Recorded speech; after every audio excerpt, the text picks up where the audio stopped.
7:30 de la tarde en punto, arranca aquí la 8, ya saben, como todos los días, en directo desde la 8 Mediterráneo, toda la actualidad de la Comunidad Valenciana, pero también tenemos unos asuntos que tratar en el plató que hoy tienen algo que ver en parte con una mirada hacia atrás para entender algunas de las cosas que pasan ahora. Vamos a contarles alguna cuestión de manera introductiva para contarles de qué vamos a hablar, porque lo que vamos a hacer es dar una mirada al pasado para poner algunas cartas boca arriba.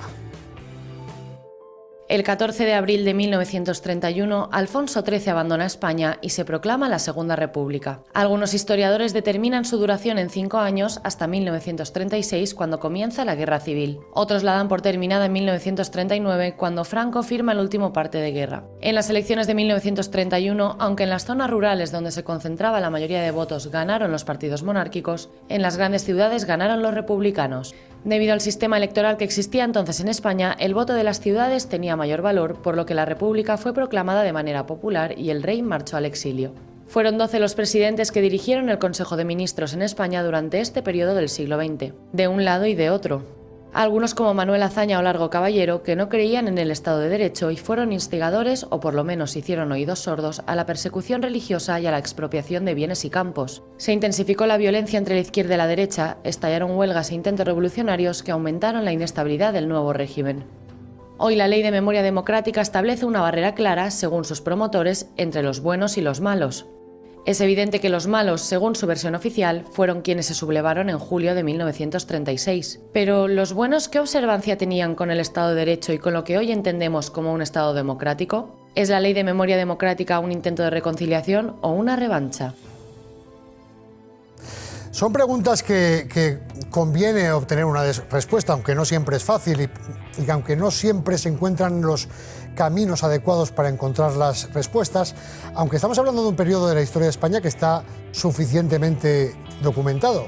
Una forma de enterarse, de entender un poco lo que sucedió en aquella época y de así cada uno extraer sus valoraciones es hacerse con este libro que tengo en mis manos. Por eso les decía que íbamos a poner algunas cartas boca arriba, porque este libro, más allá de contener ninguna indicación o dogma ideológico, lo que viene a explicar un poco es que lo que supuso el levantamiento de julio del 36 no lo justifica en ningún caso, en ningún momento, pero no fue un levantamiento contra un Estado de Derecho en el que se observaba la legalidad democrática como un paradigma, sino todo lo contrario.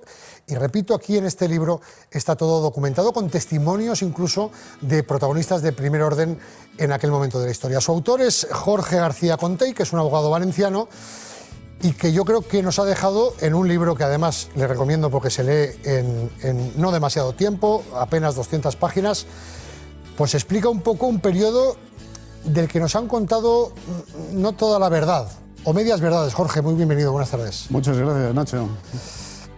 Lo que nos han contado y la verdad, ¿dónde establecerías tú un poco el punto de equilibrio para que todos nos enteremos? Mira, Nacho, como explico en el prólogo del libro, en la introducción, la Ley de Memoria Democrática, de la que los medios de comunicación habéis dado cuenta de su recientísima aprobación, ha sido aprobada en el Senado, el último trámite parlamentario que le restaba. Esa Ley de Memoria Democrática, en su exposición de motivos, la exposición de motivos en una norma jurídica viene a ser como el prólogo de un libro, pues esta ley dice que a lo largo de la historia el pueblo español ha atravesado distintos momentos en los que ha brillado especialmente su lucha por las libertades, por los derechos individuales y colectivos, por el establecimiento de un Estado de Derecho, un Estado justo, inclusivo, tolerante. Y entre esos momentos históricos menciona el régimen del 14 de abril de 1931, el régimen de la Segunda República. Yo lo que hago, lo que pretendo, es demostrar que eso es una leyenda rosa, porque, bueno, el libro contiene una relación de hitos, de eventos, de acontecimientos que marcaron la Segunda República y la marcaron trágicamente. Y la marcaron justo en sentido inverso de cómo los redactores de la ley, como los promotores, el actual gobierno de coalición progresista, nos indican o nos quieren hacer creer. La Segunda República, después del desastre de la Primera, yo creo que cabe aclarar que la República es simplemente un sistema de Estado, no necesariamente tiene que tener un cariz ni de derechas ni de izquierdas. Estados Unidos es una república y ha tenido a Obama y ha tenido a Donald Trump. La República Española, la Segunda República Española, tuvo presidentes de izquierda y tuvo unas elecciones que ganó la derecha. Lo que pasa es que se ha establecido esa barrera entre republicano-izquierdas, monárquico-derecha. Pero eso es una de las primeras trampas, entre comillas. No fue Disneylandia en la que el Largo Caballero, Indalecio Prieto y Manuel Azaña eran Mickey Mouse, Minnie y Pluto, ni muchísimo menos. Hay muchos momentos, o muchos hitos, como marcaba Jorge en este libro, que no es una novela, es un ensayo, y que no es un libro de historia, es un libro más de derecho, que vienen a explicar por qué aquel periodo de la historia no fue una Arcadia feliz donde florecía la democracia. Por ejemplo, hay entre muchos otros, un discurso en el Teatro Monumental de Alicante de Largo Caballero, Francisco Largo Caballero, que es un personaje muy aplaudido actualmente por la izquierda española, que declaraba, por ejemplo, que y si triunfaran las derechas, aunque la labor sería doble, no habría remisión. Tendríamos que ir directamente a una guerra civil declarada. No son amenazas, son advertencias. Todo ello después de que la Segunda República pues, subvirtiera un poco la separación de poderes, generando leyes como la Ley de Defensa de la República, en las que conculcaba clarísimamente cualquier atisbo democrático. Efectivamente es así. La Segunda República se manifestó desde el primer momento con una inquietante, me atrevo a decir, vocación totalitaria.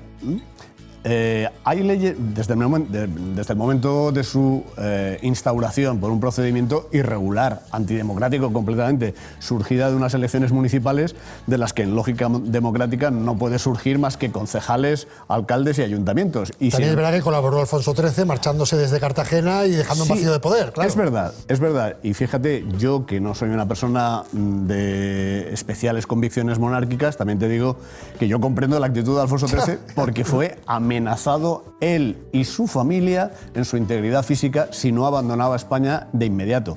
Entonces, bueno, esto evidentemente, es humano, sí. Evidentemente no es una actitud democrática por parte del Comité Revolucionario, así se llamaba, que implantó el nuevo régimen. Desde luego no es una actitud democrática promulgar leyes como la Ley de Defensa de la República, en la que, para que tus oyentes, tus espectadores se hagan una idea, hay algo que forma parte del Estado de Derecho y que para nosotros, bueno, es incomprensible que no exista, como que si la autoridad, el gobernador civil, el delegado del gobierno en la Comunidad Valenciana, me impone una sanción por infringir la legalidad, todos entendemos como lo más natural del mundo que yo pueda acudir a los tribunales e impugnar esa sanción que me impone el delegado del gobierno. Bueno, pues la Ley de Defensa de la República defendía tan ardientemente la República que vetaba esa posibilidad.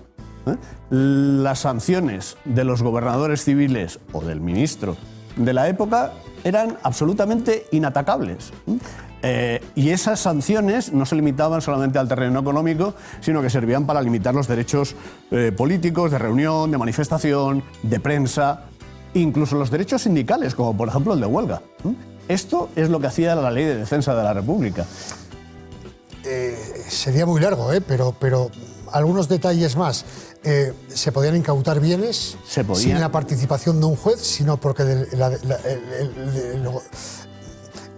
Ministerio de Gobernación decidía que este señor había que incautar los bienes porque se sospechaba que era colaboracionista con los monárquicos, por ejemplo. Se podían precintar sedes políticas y sindicales. Cerrar periódicos y cualquiera que se acerque a una hemeroteca de la época, yo la he consultado profusamente para elaborar el libro, se encontrará, hoy en día en las hemerotecas uno se encuentra los periódicos digitalizados, ¿no? Entonces desde su casa puede hacer la consulta por internet y descargar el periódico de la época en PDF, y yo invito a tus espectadores a que lo hagan, porque se van a encontrar con una sorpresa, y es que los periódicos, especialmente los de signo conservador, pero también los de signo izquierdista durante el periodo de gobierno de la derecha, aparecían con columnas en blanco o con espacios en blanco. Eran sencillamente los fragmentos que había censurado la autoridad gubernativa. Evidentemente, esto a nosotros nos parece inconcebible. Bueno, pues la Ley de Defensa de la República permitía al gobierno hacer esto, y lo hacía con profusión, sin duda alguna. Hablamos también de un periodo de una extremada violencia, de una desorbitada violencia. Estamos hablando de un periodo en el que, aunque las cifras bailan en función de las versiones de quien las ofrezca, se habla de más de 2.000 muertos entre el año 31 y el 36, con especial incidencia en la revolución. Aquí está un poco esa trampa semántica. Cuando hay un golpe al poder desde la derecha se le llama golpe de Estado, y cuando hay un golpe al poder desde la izquierda se le llama revolución, con todo el tinte romántico que esto suele acarrear. Cuando las elecciones las ganó la derecha, la CEDA, que por cierto nunca le dejaron gobernar, el presidente de la República, Niceto Alcalá Zamora, que había sido ministro con Alfonso XIII, pero no quiso dejar que la CEDA llegase al gobierno, cuando ganó las derechas las elecciones, el Partido Socialista Largo Caballero montó una revolución y murieron más de 1.000 personas en una revolución que fue sofocada prácticamente en toda España y tardó un poco más en Cataluña y en Asturias, con una destroza de edificios públicos, la Universidad de Oviedo, con una biblioteca fantástica que fue pulverizada, la Catedral de Oviedo, y muchos muertos. Fue un periodo muy violento. Sí, sin duda alguna. La violencia era moneda de curso legal en toda Europa, y España no era una excepción en aquel momento. Pero precisamente para que hoy, en 2022, nos hagamos una idea del escasísimo respeto a la legalidad que tenían los actores protagonistas de la Segunda República, pues ya que tú mencionas el episodio de la Revolución de Octubre del 34, pues yo voy a intentar hacer un paralelismo, ¿no? para que nos hagamos una idea exacta, ¿eh? Las condiciones son muy distintas. Aquello era una república, hoy vivimos en una monarquía, pero bueno, vamos a hacernos una idea aproximada, ¿eh? Imaginemos que las próximas elecciones las gana el Partido Popular, las elecciones del año que viene. Y imaginando que ello fuera constitucionalmente posible, que no lo es, pero imaginándolo, para hacernos una idea, insisto, imaginemos que el rey Felipe VI se opone a que Feijóo forme gobierno. ¿Qué es lo que pasó? ¿Qué es lo que pasó? Y fue presidente Lerroux porque no se permitió que fuera Gil Robles. Vamos a imaginar que Felipe VI dice, no, Feijóo no, porque yo no quiero que este señor, que ha ganado las elecciones, forme gobierno. En su lugar vamos a poner a Inés Arrimadas, que sería el paralelismo con Alejandro Lerroux en el año 33. Y luego al final con Portela Valladares, ¿está bien? Sí, efectivamente. Pero el caso es que el jefe del Estado, extralimitándose por completo, incurriendo en la más absoluta arbitrariedad, impide el acceso al gobierno al partido que ha ganado las elecciones. Al mismo tiempo, los partidos que las han perdido, es decir, la izquierda, sea en su vertiente de izquierda burguesa, representada por Manuel Azaña, sobre todo, o la izquierda obrera, revolucionaria, representada sobre todo por el entonces obrero y revolucionario PSOE, hoy es otra cosa. Bueno, pues entonces la izquierda lo dice claramente, de palabra, por escrito, en su prensa, en el diario El Socialista, lo dice sin ningún problema. Si gobierna la derecha, habrá guerra civil. Aquí va a correr la sangre.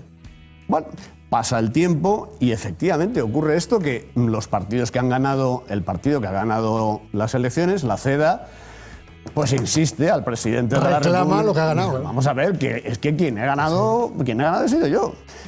El presidente de la República accede a darle 3 ministerios. 3 ministerios. No pero que no entre Gil Robles. Efectivamente, el jefe del partido no entra en el gobierno.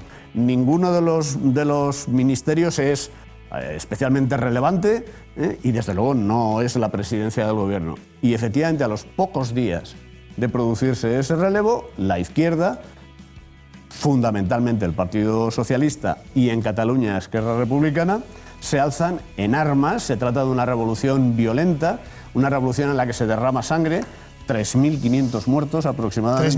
3.500. Me había quedado corto yo.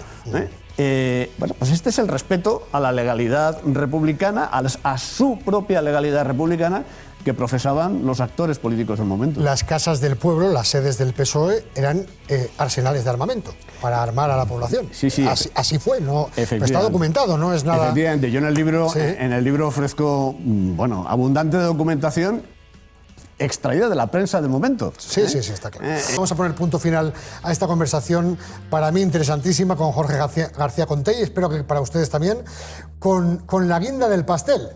En el 36 hay elecciones, se presenta el Frente Popular unido, hay un desbarajuste en el recuento de los votos que obviamente no se podía hacer con la celeridad que se hace hoy con los avances tecnológicos.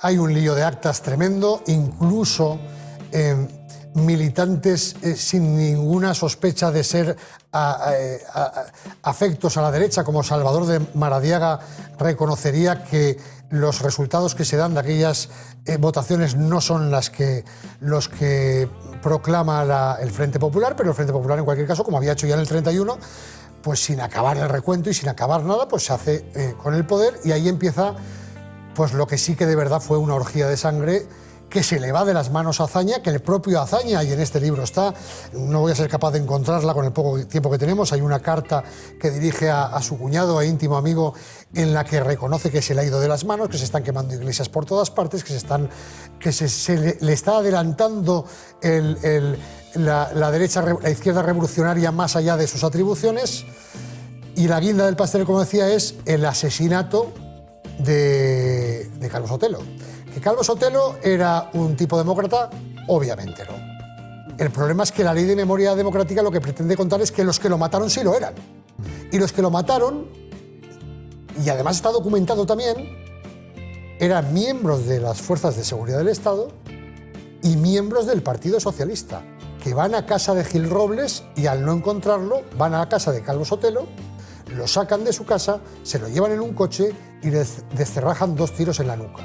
Los expedientes de este litigio desaparecen por arte de Birli Birloque y queda sin castigar el asesinato de uno de los jefes de la oposición. Imagínense que pasase eso hoy.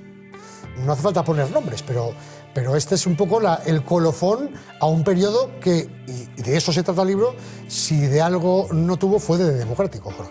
Efectivamente, y creo que pones el dedo en la llaga, Nacho. Lo triste, lo lamentable, es que hoy en día, con la que está cayendo, con los asuntos que tenemos encima, con los problemas que tiene encima el pueblo español, el Parlamento se dedique a, 90 años después, repartir papeles de bueno y de malo, asignar leyendas negras y leyendas rosas, cuando precisamente el periodo de la Segunda República, con estos últimos y tristísimos acontecimientos a los que has hecho alusión, pues este periodo lo mejor que podemos hacer es dejarlo enterrado, olvidado, y en ningún caso mostrarlo como ejemplo de nada, que es lo que desgraciadamente hace la Ley de Memoria Democrática. Suele suceder en estos casos que quienes defienden estos argumentos, que además, vuelvo a repetir que es muy importante, son argumentos basados en documentación de la época, no es una interpretación, sino son argumentos basados en documentos que permiten estudiar lo que pasó, pues enseguida descalifiquen, no es que están justificando los 40 años, no. Sí que aquella derecha y que el general Mola y que el general Franco no tenían ninguna pulsión democrática, eso ya lo sabíamos. Lo que viene a contar esto es que los que ahora pintan como buenos tampoco las tenían. Y es bueno, de vez en cuando, que caiga algo así en tus manos para poder poner las cartas boca arriba y ver un poco lo que pasó desde el punto de vista de un señor que es abogado y que simplemente observa el respeto a la ley, el respeto a la separación de poderes, que en aquella época no se respetó, como en tantas otras no se ha respetado, pero en aquella tampoco. Yo, Jorge, te agradezco muchísimo tu visita y me gustaría que cuando tengas la gallardía de escribir otro libro vuelvas a contárnoslo, y si algún día te quieres pasar para colaborar con nosotros en algún comentario más de actualidad y demás, también estaríamos encantados de recibirte por aquí siempre que te apetezca. Pues te estoy muy agradecido por la hospitalidad, por lo bien que me has tratado durante la entrevista, y bueno, pues nos pensaremos lo de la colaboración. Estaríamos encantados. Cartas Boca Arriba, SND Editores. Está en el Corte Inglés, está en el FNAC también, ¿está? En el FNAC, en la Casa del Libro. Pero ya les digo que ahí saben que suelen estar los de las editoriales más potentes. Este no pertenece a ellas y seguramente tendrán que rebuscar un poco más. Rebusquen, que es un deporte muy, muy divertido. Y si no, ya saben, en Internet se encuentra todo. Y esta maravilla también.